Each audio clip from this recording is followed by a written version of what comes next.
Brilliant. Okay, so good afternoon again, everyone. This is the first mental health awareness webinar, again in collaboration with Student Counselling, with Golden Key. We are really excited and thrilled to host this event. I think it's a very important one, and a very meaningful one. This month, the month of October, is dubbed Mental Health Awareness Month, and we felt it's very important to host this particular webinar leading up to the exam period, and also just being cognizant of the fact that mental health is not a a 1 month sort of thing. It happens all the time. We constantly need to be taking care of ourselves and doing all that stuff. So again, my name is Simphiwe Ngubane. I am the president of Golden Key CPUT chapter.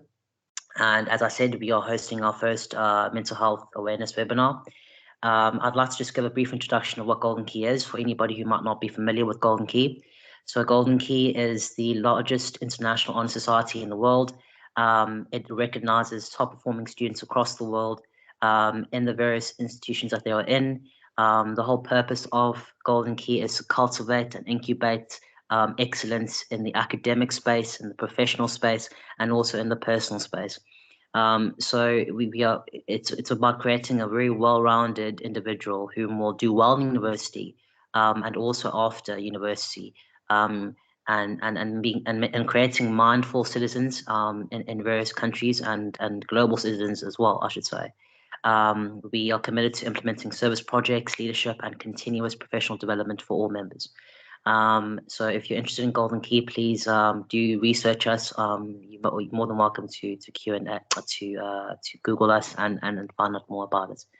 At this moment in time, I'd like to hand over, if I can, to Ms Brits, who is a representative of the Department of Student Counselling, who will be giving a presentation on mental health awareness and all the aspects and elements of mental health that we all need to be aware of, and how to best navigate mental health as we are students and as we are people in general. So without further ado, I'd like to hand over to Ms Brits. I'll stop sharing my screen and she will take over. Thank you so much, Ms Brits. If you could just take over. Thank you very much. Thank you, Simphiwe, for that introduction, and thank you for arranging the webinar today. I think this is really an excellent initiative and a great opportunity for students. So I think I like the idea of the recording so that we can, of course, share it far and wide so that students can benefit from the information that we will be sharing with them today. So let me just put up my presentation. Okay. So I'm not going to be sharing my camera throughout the session, so I just wanted to introduce myself and yeah, I think let the audience know who is addressing them today. I'm then just going to switch off my camera for now and then start with the conversation that we have planned for today. So please feel free to ask questions as we move along. Simphiwe, if you can just monitor the chat for me and the hands if there's anything as we progress. So today we're talking about a very important topic called mental health. And I am glad that I can address you today on this topic. I just quickly want to exit full screen because it seems my PowerPoint does not want to move. There we go. Okay. So I think it's important to firstly understand what mental health is. I think it is sometimes a difficult topic to grasp. And the name in itself, I think, can be very overwhelming to people. But I think once we break it down and we understand what it actually is and what it entails, it really becomes less scary and less frightening, and it is something that we can really better manage. So mental health refers to our overall wellness of how we think, how we regulate our feelings, and what we do. So essentially, it just means it is who we are as a person in our totality. It is a state of well-being that enables us to effectively cope with life and the challenges that it brings. So well-being refers to being happy, being satisfied, and living a life that is essentially good and is essentially something that we can get the most benefit out of. So mental health, basically how we think, how we feel, what we do. If we have a balanced, how can I say, composition or balanced outlook, it will help us to effectively cope with life challenges. So mental health is an active process through which we become aware of our choices so that we can move towards a more successful existence. I think this is a very beautiful phrase that basically explains that why we have to focus on mental health, why mental health is so important, and what it is that it brings to our existence, which is a better quality of life and a positive human existence. So when we talk about mental health, there are a few facets that we need to take into consideration, and I'm just trying to change slides. There's a little bit of delay on my side. There we go. So mental health essentially is something that requires thought, action, and it is deliberate. And that essentially means that it is not something that can be left to chance. It is something that we actually have to think about. It is something that we have to plan, and it is something that we have to implement. Mental health is something that can change from day to day. So it's never that we can say we have good mental health and now that I've achieved it, it's okay, I can move along. It doesn't work that way. Mental health really fluctuates because we change how we feel from one day to the next in response to life events, in response to challenges. And a good example is, of course, the upcoming exams, where we know already the thought of exams and this end of year rush could cause already a stress and anxiety and that thought of pressure in many people and students. It is something that requires continuous effort and input. Like I already said, it is not something that you can just assume will happen on its own. It is something that you have to work on, and it is something that you have to maintain and develop. The coping skills and the resources that we have one day might not be enough or sufficient the next day. And that is why we have to really put effort into it and develop it and continue to groom and grow our mental health. It includes all areas of our life and it is interconnected. And what I mean by that is essentially to say that we cannot think that mental health is something separate. We cannot say that it is something that doesn't affect me. We cannot say I'm just going to focus on my studies and it will be okay. It doesn't work in isolation. Mental health refers to all areas of your life, and that's why we use the wellness wheel to understand that our wellness is tied to various dimensions or various aspects that we have to nurture and groom. And together these areas makes up for good mental health and wellness. So essentially a good example can be, if you are putting in late hours studying, cramming to prepare for the exams, you might end up feeling very tired. So your physical wellness is already suffering. That in effect will affect your emotional wellness. It will affect how you possibly think. It will affect possibly how you feel. You might become very irritable. And that's a very good example to say how these things are related and connected. And of course, I already alluded to the fact that mental health really is related to life satisfaction and happiness. And that's why we have to make it front and center and prioritize it, because it is really the core and it is really the basics that would ensure that a person feels that they are moving forward and that they feel good and that they are achieving what they want to achieve. So I want to briefly look at the 8 dimensions of wellness, and we have the wellness wheel here that represents the 8 areas of wellness.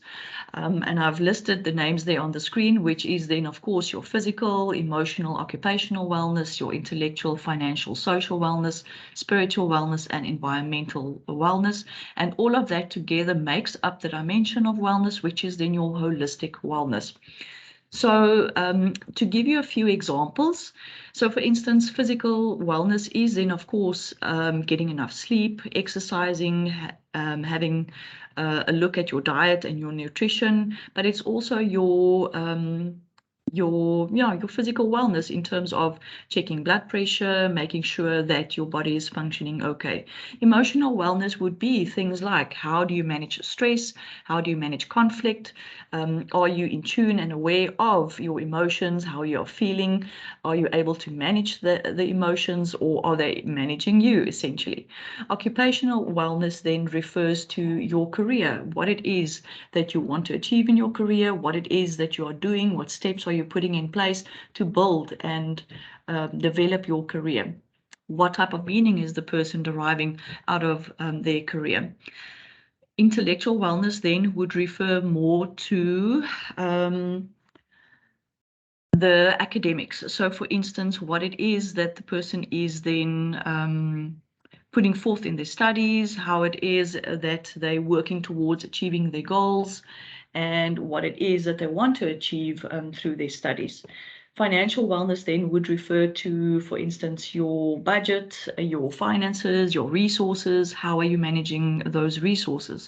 Social wellness would then refer to, for instance, your relationships, your social relationships, meeting people, connecting to people, being able to relate to people. Environmental wellness then, of course, refers to your impact that you have and the relationship on the environment around you. So, for instance, we look at our energy use, we look at the use of our water resources and things like that. And then spiritual wellness does not refer to religion, but it can be a religion, but it basically refers to your outlook on life. How do you derive meaning? What is your purpose in life? And how you nurture and groom that, and it's then your connection to this life and to this world, or to a spiritual connection then. So the wellness wheel is then, of course, very useful to think about mental health, because it gives us the opportunity to really look into the different areas to see where there might be a need, and to see which areas we might need to develop. One area, for instance, can be I almost want to say out of balance. So let's say, for instance, if you look at your social wellness, so for instance, spending a lot of time with friends, and then, for instance, neglecting intellectual wellness or your occupational wellness. So it's a nice way to have a look and to see how all these areas are interrelated. When we talk about mental health, we have to talk about the factors that prohibit us from having good mental health, so the barriers to mental health and wellness. And I think mental health stigma is, of course, the number one there.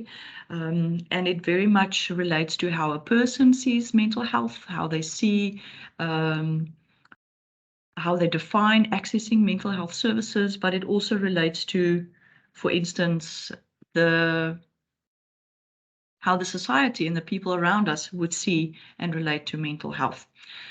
Unhealthy coping strategies, of course. So, for instance, the use of substances, excessive partying, avoidance strategies, procrastination, etc. So, essentially, coping strategies that would prohibit us from being happy and healthy and living a balanced life. Ineffective skills. So that relates to things like time management, stress management skills, study skills. So having effective skills could actually help you to attain mental health and can help you manage the demands of life better. So having ineffective skills, not knowing how to manage your time or not managing it correctly, could then, of course, be a barrier to effective mental health. Lack of resources, I don't think I have to say much here. We know what the challenges are related to things like accommodation, food security, data, airtime, devices, and how these things can contribute to mental health and being able to maintain and sustain good mental health. Relationships then, and of course contextual challenges, and this very much refers to things that come our way that we don't always have control over, that we have to respond to, that can challenge us and be a barrier to our mental health. And so I want to maybe ask this question and say, how do we know we are not okay? How do we know that we might be struggling, or how do we know that our mental health is not okay? And I think, Simphiwe, this is a good point to hand back to you, maybe to see if you would want to add anything to this part of the conversation before I continue.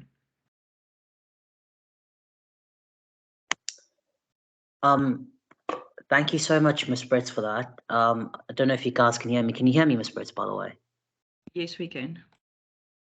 Brilliant. Thank you for that presentation already. That's been a really insightful presentation. I think just to add, how do we know when we are not okay? I think perhaps this resonates a lot with final year students. I want to harp particularly to final year students, as I am a final year student, and this is also in collaboration with the final year experience program. I think as a final year student, you're bombarded with so many expectations from yourself and from other people. And often it's just day to day and you're grinding forward. And you're not often cognizant of what you need to do in order to make it better, or not really being aware or being mindful of what mechanisms and what things to do to make yourself feel better. Because sometimes it's just really you're just going from day to day. You're not realizing you are very close to burning out. You're not in a nice state of mind. And some of the nuggets of wisdom you've already shared, like the 8 dimensions of wellness, very pertinent elements that we all need to focus on. But I think moving forward, I think that the conversation that will shift with the peer helpers, I think we can really delve into examples of how we are dealing with situations as students on an anecdotal level, and see how if perhaps we could be doing things better as students, as we shift from academic to personal to professional elements in our lives.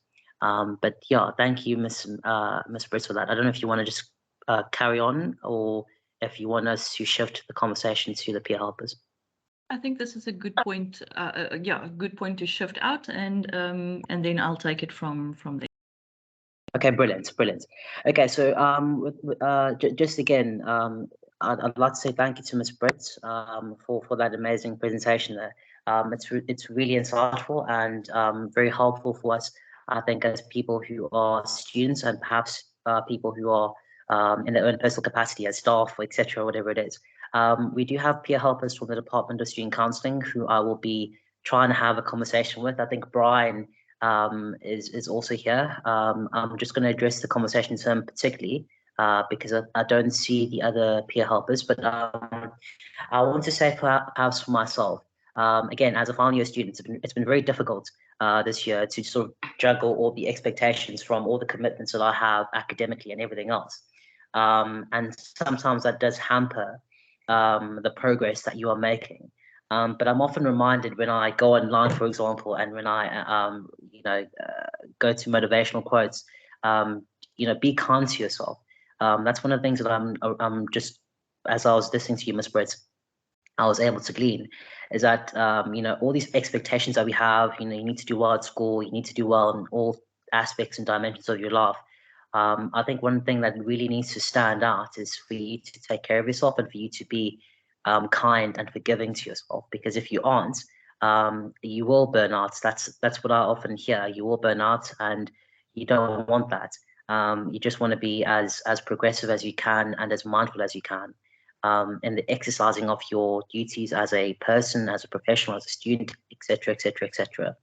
I'd like perhaps to shift the conversation to Brian. Brian, if you could unmute yourself and perhaps speak of your experience as a student, as a peer help, I should say, in the Department of Student Counselling, and also as your experience as a student, anything that you might be able to shed light on from your personal side as well. Brian, if that's okay. Is Brian there? Okay. Thank you there, Simphiwe. Can you guys hear me? I don't know if you can see me, but I'll try to. Okay, I think that's perfect. Hi, everyone. I'm Brian. I'm a third-year student as well. Just to talk about my experience this year as a student, it's been hard. It's been hard, but I believe that I am tougher than it's been hard. So to talk about a few things, there was a point where I find myself being involved in a lot of things, in a lot of activities, that actually required me to pay attention to my time management and required a lot of my attention. And in the midst of that, I found myself depriving myself of sleep and actually having fluctuating sleeping patterns and not following a proper diet. And that came crumbling. And I almost, almost had a breakdown, but thankfully I was stronger than that. And the other thing that helped me, overcome all this is that as a student help, as a peer helper, my door is always open at my rest. So I get these people that actually trust me to come and talk to me. So they usually just come and talk to me, and I just find that while talking to this person, um, I actually release something of myself as well. And seeing somebody release something off their chest right in front of you, it gives you another perspective, a different perspective that maybe you're not really going through the most. Maybe you're just being hard on yourself, or maybe you're just being fearful of the outcomes of what might be, or what you're doing, what you're currently working on, right? And yeah, that's in a nutshell my personal experience over the year of being a third year. And what I have been grasping from the other students. So I live in a male, female exclusive res. It's just males only, right? So those guys always complain about social isolation, um, which evokes loneliness, and that leads to mental health issues and stuff like that. And I see it, and it's always good, for a guy to meet a girl, and have whatever relationship they're having, and just get a different perspective in life, And I think if just all the reses could be like mixed and have people socialize more, or no, that would be best for students. And the other thing as well is excessive fear. So the place that we live is not, it's not really safe around there. So there's been stories and things have been happening to students, like getting robbed, and just having people snatch your phone right at the door of where you live, and that inflicts excessive fear on students, and they just have to live with that fear, and that in turn evokes a lot of mental constraints, and it's not really good for mental health, right? And those are just the 2 points that I really wanted to touch on, that I really wanted to to raise attention on.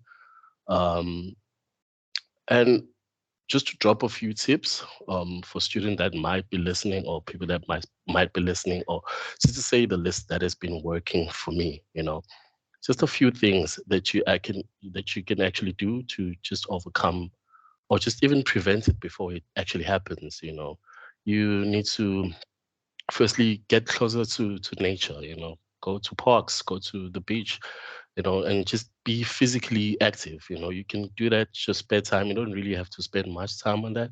Just get closer to nature. Secondly, just learn to understand and manage your own feelings. When you're alone, or when something pushes you to be angry without being provoked, you just have to learn to balance your emotions and feelings as well.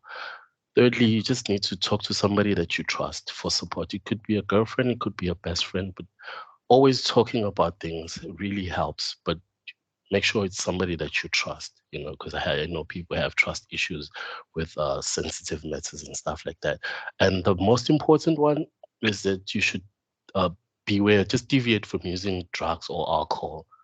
I know it's hard to tell students don't drink, but you should just deviate from using drugs and alcohol to cope with the difficult situations or difficult feelings, and that you really need to pay attention to.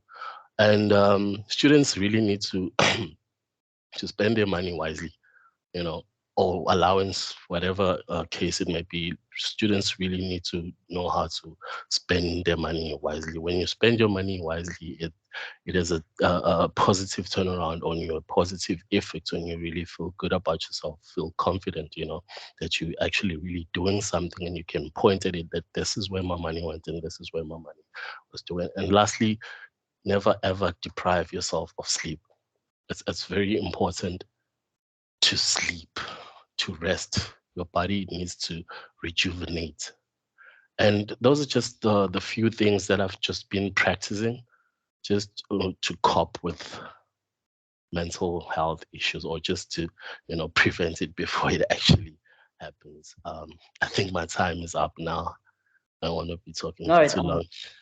Thank no, you. You spoke beautifully there, Brian. Thank you for that. That was a beautiful a beautiful rendition and a beautiful example of what you're going through as a student and also as a peer helper. I just want to allude to a few points before perhaps I shift the conversation to Jessica, who just joined us. I hope that her audio is going to be okay. But I just want to just sum up what you said. So you are a third year student. You're also a peer helper, so you have the expectation of being a student, but you also have this other responsibility that takes so much emotional resolve to be able to handle well, because you're dealing with other people's problems. People come to you. You said you have an open door policy, so to speak. People always come to you and you're receptive towards them. And when you are that receptive, people are coming to you. They are, I don't want to use the word burden, but they're giving you their energy, which is not necessarily the best thing, but you're having to percolate and filter that out in your day-to-day experience. That's a very heavy burden on you. But you seem to be able to handle that very well by alluding to some of the 8 dimensions of wellness that Ms Brits already alluded to. You get closer to nature. You alluded to balancing your emotions is very important. Don't just become angry. Understand where you are. Have harmony within the context of your experience to other people, to your academic work. Know what makes you angry and know how to handle that anger. That's what I got from that. Speak to someone close. So that's very important. You know, my mom often tells me this all the time. Speak to your friends. It's very important. Have a friend, a girlfriend, as you said, or a boyfriend, or whatever it is. Have somebody that's very close to you. That you're able to confide in, because having all these things inside is not always the most helpful thing, because it derogates from, again, you doing the very best that you can do and being the best version of yourself. And yeah, don't deprive yourself of sleep, you said. Sleep is such an important aspect, especially as students. We often find that people stay up until 4 a.m., 3 a.m., not really doing much of anything. You know, we have a very unpleasant relationship with those energy drinks, Monster, for example, which keep our energy levels very high. So we don't have that homeostasis, I'll say, with sleep. And that's a very important aspect as a student, because again, we are students at the end of the day, and we need to be able to wake up in the morning, go to classes, and be able to retain what's going on in classes. So that's very important. And again, you alluded to something that I think is very, you are in a male-only res, and safety becomes an issue as well sometimes. And that's obviously a huge burden that a lot of students might relate to. I think perhaps Jessica might be able to allude to how safety becomes an impediment to a student's success in their day-to-day lives. But thank you so much, Brian, for that. And I'm sure Ms Brits will have some insight on that as she sort of churns out your experience and my experience as well. But Jessica, can I hand over to you? Can you unmute yourself, and we can hear your experiences as a peer helper and also as a student?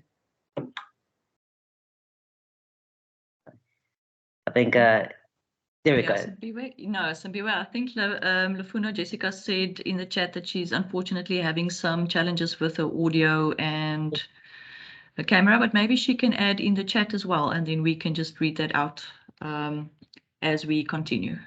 No, beautiful. That's okay. No, Jessica, don't worry. If you could perhaps, if you don't mind sharing some experiences that we alluded to during the meeting that we had in the chat, so that we can respond to them. But while you go on that, I'll just perhaps go a bit more on my personal experience. So again, I've been at CPUT for, thank you, Jessica.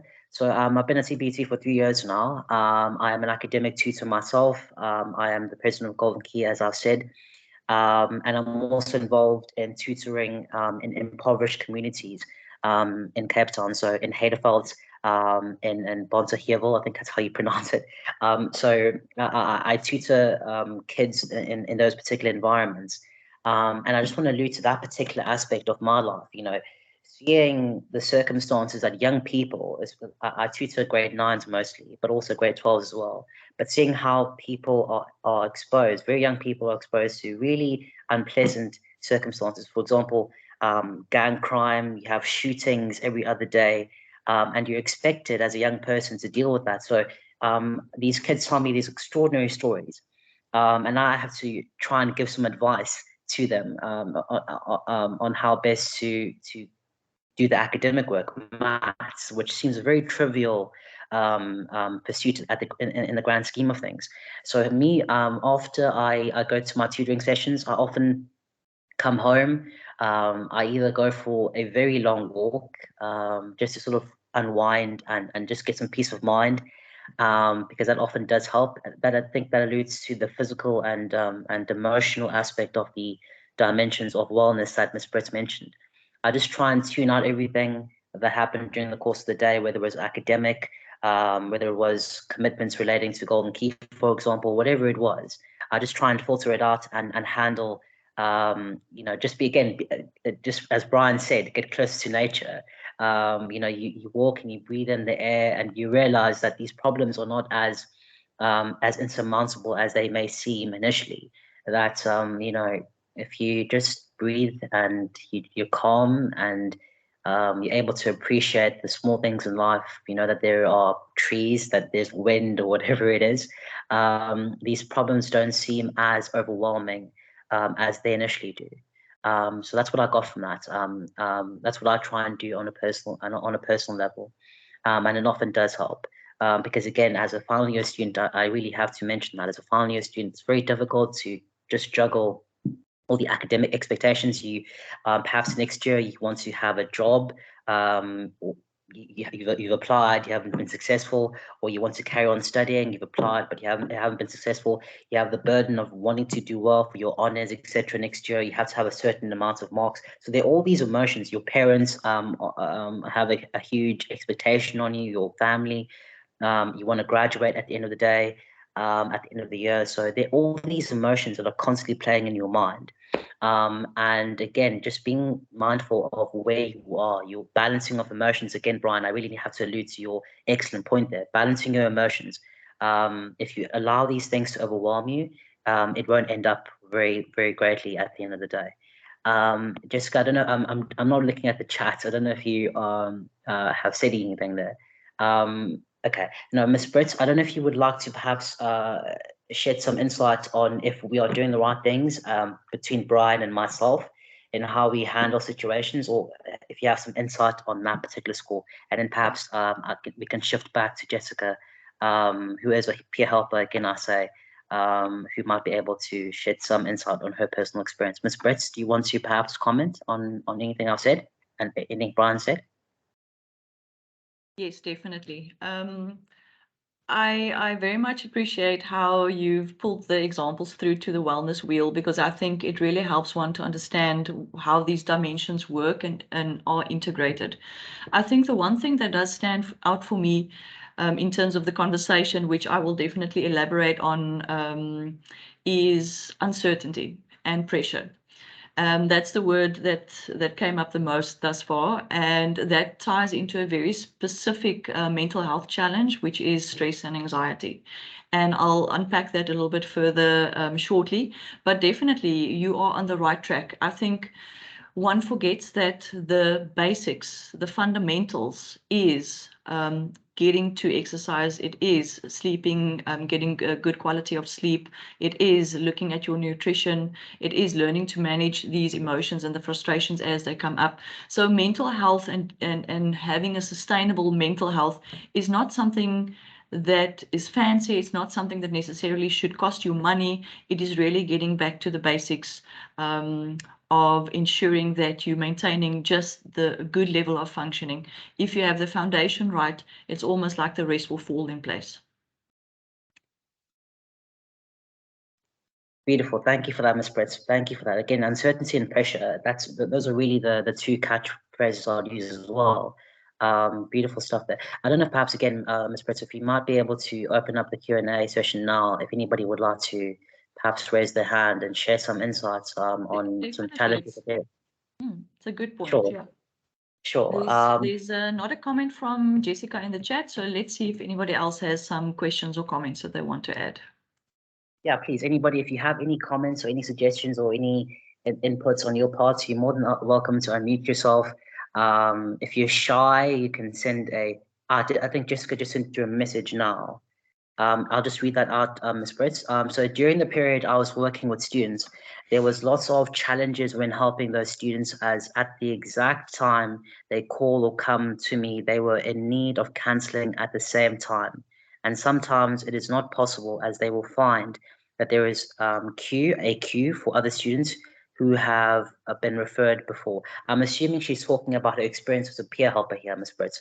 I don't know if you would like to share something on this. Yes, I think what she's alluding to is the fact that, firstly, counselling services is in high demand, which I think also speaks to the nature of life and the nature of the challenges that we're dealing with. I think no person is spared, you know, in the sense that we all at some point will be dealing with mental health challenges. I think what Jessica is also saying is that it's quite difficult sometimes to help students. In a sense, they need assistance immediately, and maybe there is a waiting list or there is not that immediate person that they could speak to. And I think that is where it becomes very important to understand how to support mental health and what we can do as individuals when we cannot access a mental health practitioner in the moment to make sure that we are okay. Because there are many things that we can do. It is not only speaking to a professional. You know, yes, that is probably the need, you know, if you're struggling to deal with it on your own, but there are so many things that a person can do to cope and to enhance their mental health.